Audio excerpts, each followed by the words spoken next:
Hi there, my name is Andy Harrington. I'm the new Executive Director of the Canadian Food Grains Bank.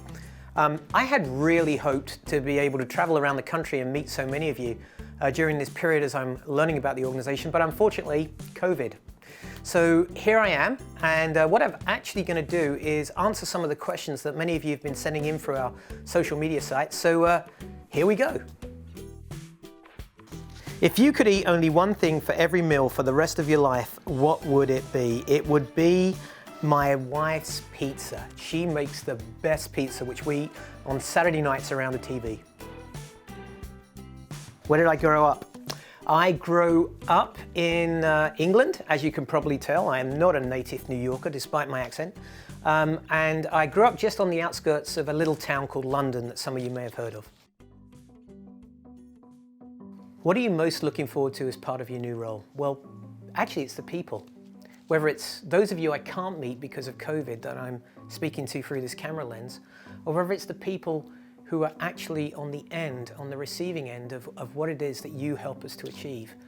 I'm really looking forward to meeting them, seeing the benefits of this work in their lives. For me, it's always about people. Everything else is secondary to the people we work with at every end of the spectrum. So I'm looking forward to meeting the people.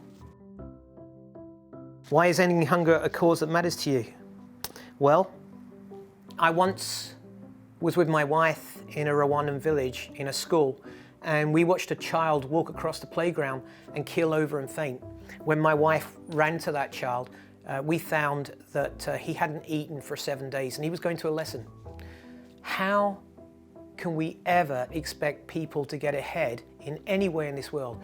How can we ever expect them to really grasp the potential, the God-given potential they have, when their stomachs are empty?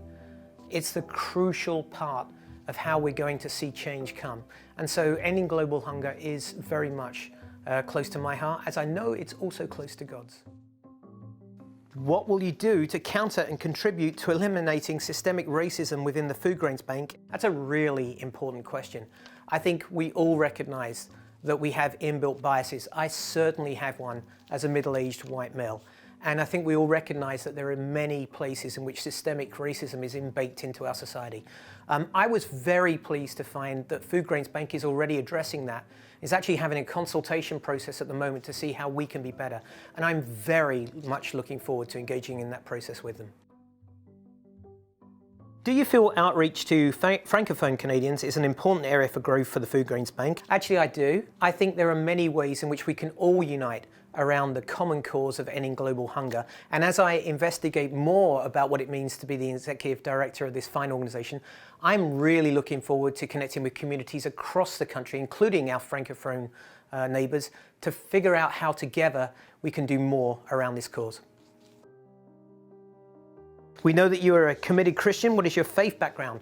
I am a committed Christian. I became a Christian when I was 17. From a very much unchurched background.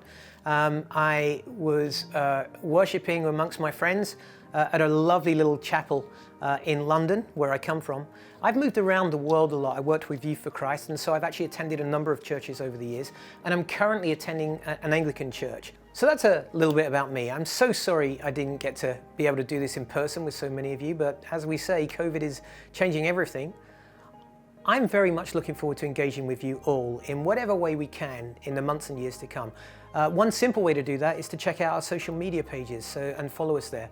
You can post comments and we can reply back to you, but you can also hear a little bit about what we're doing, both here in Canada and around the world. So in good fashion, I say goodbye and adieu, and I look forward to meeting you all soon.